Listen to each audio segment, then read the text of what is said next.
Xin chào các bạn đã đến với kênh xe tải 365. Hôm nay xin mời các bạn cùng chúng tôi tìm hiểu về dòng xe tải quân sự của Nga, BAS.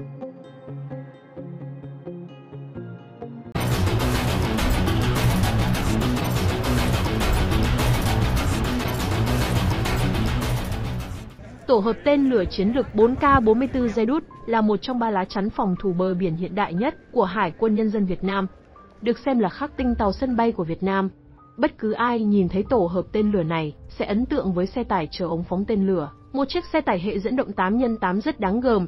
Đây là chiếc xe tải hạng nặng BAS 135MB 8x8, chạy mọi địa hình của nhà máy ô tô Bryansk, là một nhà sản xuất xe quân sự của Nga, có trụ sở tại Bryansk, Nga. BAS được thành lập vào năm 1958, với tư cách là một công ty con của ZIL. Đây là một trong những nhà sản xuất thiết bị quân sự hàng đầu của Nga. Công ty sản xuất máy kéo và khung gầm đặc biệt có tải trọng từ 14 đến 40 tấn, có khả năng xuyên quốc gia cao, địa hình khó khăn và điều kiện thời tiết khắc nghiệt. Các sản phẩm của BAS, nổi tiếng ở Nga và nước ngoài, được sử dụng trong phạm vi khí hậu rộng rãi và được hoàn thiện có tính đến các yêu cầu riêng của khách hàng. Sản xuất được tổ chức theo công nghệ lưỡng dụng, các tổ hợp thống nhất được sử dụng công nghệ vừa đảm bảo quốc phòng, vừa là tổ hợp kinh tế của đất nước. Trong lĩnh vực dầu khí, trong xây dựng, phục vụ các hoạt động vận tải phức tạp, cho cứu hỏa, cứu hộ, thiết bị sân bay và các thiết bị khác. Những ưu điểm của sản phẩm BAS phải kể đến như hoạt động trong các điều kiện khí hậu khác nhau, từ khí hậu lạnh ở vùng viễn Bắc và cái nóng ở miền Nam, khả năng xuyên quốc gia cao, trục chia, hệ thống treo thanh xoắn độc lập và bộ giảm tốc bánh xe không trục, mang lại khoảng sáng ngầm xe lớn, khả năng xuyên quốc gia. Tải trọng trục của thiết bị BAS không quá 10 tấn, giúp xe có thể vận hành trên mọi loại đường. Chiều cao lắp đặt dọc khung thấp, cho phép chứa các thiết bị công nghệ cỡ lớn và có trọng tâm thấp. Hệ thống kiểm soát áp suất lốp tập trung, hệ thống trợ lực lái có bơm dự phòng, giúp tăng an toàn giao thông và cung cấp khả năng kéo khi động cơ tắt.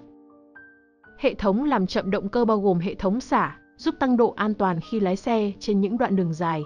Để tăng khả năng xuyên quốc gia, các khóa vi sai liên động, liên trục và bánh xe được cung cấp. Kể từ năm 2015, BAS là một thành viên của tập đoàn phòng không vũ trụ Alma-Centauri. Máy kéo do BAS thiết kế và sản xuất là nền tảng chính cho vũ khí và thiết bị quân sự do Alma-Centauri cung cấp trong khuôn khổ lệnh quốc phòng của nhà nước. Alma-Centauri là một trong những hiệp hội tổng hợp lớn nhất của tổ hợp công nghiệp quốc phòng Nga, với khoảng 130.000 người. Sản phẩm của họ cung cấp cho hơn 50 quốc gia trên thế giới. Nhà máy BAS đã hoạt động trong hơn 60 năm, nhưng trong một thời gian dài công ty không quảng bá sâu rộng các sản phẩm của mình. BAS được xem là nhà máy ô tô bí mật. Sau đây chúng ta hãy cùng tìm hiểu về lịch sử của nhà máy BAS và những sản phẩm của công ty. Nhà máy ô tô Bryansk được thành lập ngày 4 tháng 6 năm 1958, với tư cách là một chi nhánh của nhà máy ZIL ở Moscow. Nhà máy sản xuất các bộ phận, trục lái, thùng, hộp chuyển động, hệ thống treo và các bộ phận khác cho xe ZIL 131. Đây là cơ sở cho việc thành lập doanh nghiệp mới là nhà máy thép Bizhskoho sản xuất máy kéo. Ngay từ năm 1959, nhà máy ở Moscow đã được chuyển sang sản xuất xe cho quân đội. Vào năm 1960 trên cơ sở này đã thành lập một phòng thiết kế đặc biệt khép kín và sản xuất độc lập. Sản phẩm đầu tiên của BAS là máy kéo T140. Vào giữa những năm 1960, chúng được thay thế bằng máy kéo T180 mạnh hơn, đã được sản xuất cho đến năm 1992. Từ năm 1959 đến năm 1962, nhà máy Bryansk đã sản xuất xe bọc thép chở quân BTR-152 và xe bọc thép lội nước BAV. 485 được thiết kế tại nhà máy ZIL ở Moscow. Nhiều quân đội các nước, bao gồm Quân đội Nhân dân Việt Nam, cũng sử dụng các loại xe này.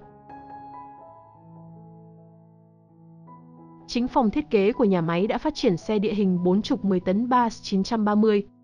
Chiếc xe được trang bị 2 động cơ xăng ZIL, truyền động cơ điện, hệ thống treo thanh xoắn độc lập của tất cả các bánh xe và cabin bằng sợi thủy tinh. Tuy nhiên, BAS 930 quá nặng và không đáng tin cậy lắm. Do đó, kể từ năm 1962, nhà máy Bryansk bắt đầu sản xuất xe ZIL 135, làm cơ sở cho tổ hợp 2K17 với tên lửa hành trình S5, cho hệ thống tên lửa chiến thuật Luna, và sau đó cho hệ thống phóng tên lửa đa nòng tự hành BM-27 Uragan.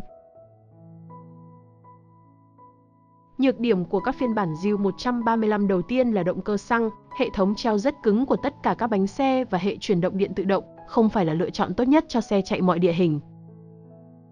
Vào những năm 1965 đến năm 1966, các nhà thiết kế của Bryansk và Moscow đã nâng cấp xe một cách nghiêm túc, tạo ra bộ khung gầm bánh xe dưới thương hiệu mới BAS-135MB. Bệ phóng tổ hợp tên lửa ven biển Verut và sau đó các tổ hợp vận chuyển và phóng UAV, trinh sát phản lực Tu-143 Race được đặt trên khung gầm BAS-135MB và các phiên bản của nó. Những xe trên khung gầm BAS-135T, bao gồm các phiên bản dân sự, đã được sản xuất cho đến giữa những năm 1990. Vào giữa những năm 1960, nhà máy ô tô Bryansk được giao nhiệm vụ chế tạo khung gầm lội nước đặc biệt cho xe mọi địa hình kéo các hệ thống vũ khí mới. Cho hệ thống tên lửa phòng không Osa, các chuyên gia đã thiết kế khung gầm 6 bánh BAS 5937 theo sơ đồ 111 với thân xe có khả năng lội nước. Các chuyên gia đã chế tạo một phiên bản tương tự, khung gầm lội nước BAS 5921 cho hệ thống tên lửa chiến thuật Taka. Xe có thể vượt qua sườn có độ dốc 30 độ, đạt tốc độ tối đa 70 km/h trên đường cao tốc và lên tới 8 km/h trên mặt nước. Xe lội nước BAS 5937 đã được sản xuất cho đến năm 1990, bao gồm cả phiên bản vận chuyển và cứu hộ. Vào những năm 1970, nhà máy đã phát triển dòng khung gầm OS Nova. Nó bao gồm xe lội nước BAS 6944 và khung gầm BAS 6950. Hệ thống tên lửa chiến thuật tác chiến Oka được đặt trên xe lội nước BAS 6944. Còn khung gầm BAS 6950 được sử dụng trên xe tải vận chuyển các trạm kiểm soát chiến đấu khác nhau. Vào năm 1990, các chuyên gia của nhà máy đã tạo ra khung gầm BAS 6954, thử nghiệm 8 bánh cho bệ phóng tên lửa đầy hứa hẹn Iskander tương lai. Tuy nhiên, 10 năm sau, các tổ hợp tên lửa Iskander bắt đầu được gắn trên khung gầm do Belarus sản xuất.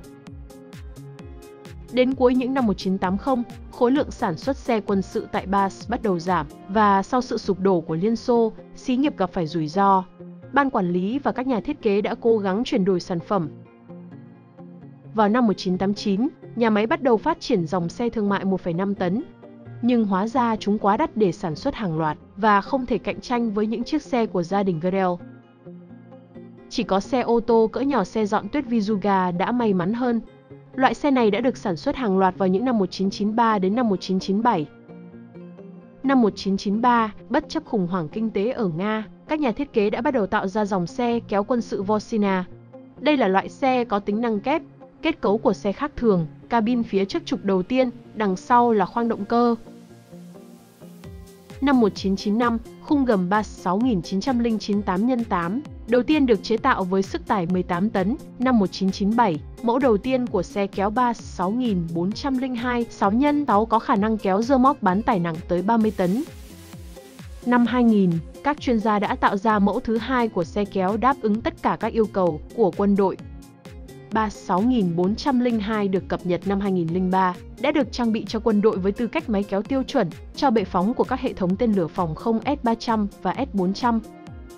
Cùng với nó, quân đội đã nhận được các phiên bản sửa đổi khác của gia đình Vosina, khung gầm để lắp đặt những hệ thống vũ khí khác nhau, bao gồm cả hệ thống tên lửa phòng không S-350, cũng như máy kéo cho pháo Hyacinth B cỡ 152, pháo M-Star B vận chuyển dưới mái che các chiến sĩ trong khẩu đội và đạn dược. Những chiếc xe gia đình Vosina có thể di chuyển trên bất kỳ loại đường quốc lộ hoặc địa hình, cũng như các dòng suối, bãi lầy, đường ngập tuyết phủ. Khoang xe bằng kim loại, có 2 cửa và 1 ô chỉ huy. Xe kéo có thể hoạt động ở các vùng lạnh giá như Bắc Cực hay khô nóng nhiều đất cát với giải nhiệt độ vận hành bình thường từ âm 50 độ C đến 50 độ C. Độ ẩm tương đối của không khí đến 98%, có khả năng tăng tốc đến 80 km/h, vượt qua hào sâu hay vùng nước có độ sâu 1,4 m, hoặc lên xuống đèo ở độ cao 4.650 m so với mực nước biển.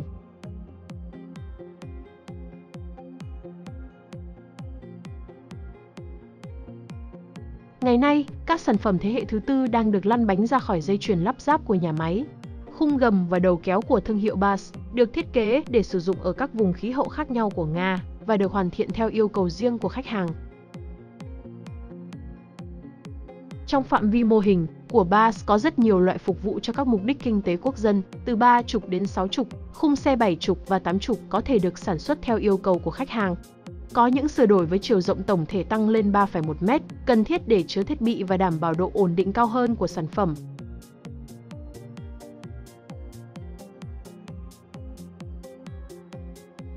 Ngoài việc sản xuất hàng loạt khung gầm và máy kéo bánh lốp đặc biệt, BaaS được đánh giá cao, công ty còn cung cấp dịch vụ bảo trì sản phẩm, cung cấp phụ tùng, cung cấp đào tạo và đào tạo nâng cao cho nhân viên và chuyên gia của các tổ chức bên thứ ba, bao gồm cả những người vận hành các thiết bị và phương tiện. BaaS có trung tâm đào tạo của riêng mình, được khai trương vào năm 2018.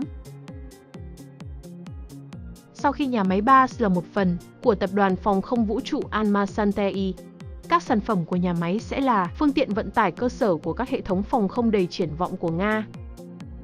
Trong danh mục sản phẩm của nhà máy ô tô Bryansk có những loại xe dân sự. Về cơ bản, đây là khung gầm cho cần cẩu và cho các phương tiện vận chuyển chuyên dụng của ngành dầu khí. Nhà máy đang trải qua tuổi trẻ thứ hai, doanh nghiệp đang hiện đại hóa với tốc độ tối đa, khu máy móc đang được đổi mới và các chỉ số sản xuất đang tăng lên. BaaS không chỉ thực hiện tốt lệnh quốc phòng mà còn sẵn sàng bổ sung, đảm bảo tăng đáng kể sản lượng các sản phẩm dân dụng. BaaS đã khẳng định được những phẩm chất chính của nó, khả năng cơ động cao và khả năng chuyên chở cao, tham gia các hoạt động cứu hộ ở địa hình khó khăn và điều kiện thời tiết khắc nghiệt. Trên đây các bạn vừa cùng chúng tôi tìm hiểu về dòng xe quân sự BaaS của Nga. Cảm ơn các bạn đã quan tâm theo dõi. Nếu bạn có ý kiến đóng góp hãy để lại bên dưới phần bình luận.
Cảm ơn các bạn đã theo dõi video trên kênh Xe tải 365. Hãy bấm đăng ký kênh và chia sẻ video.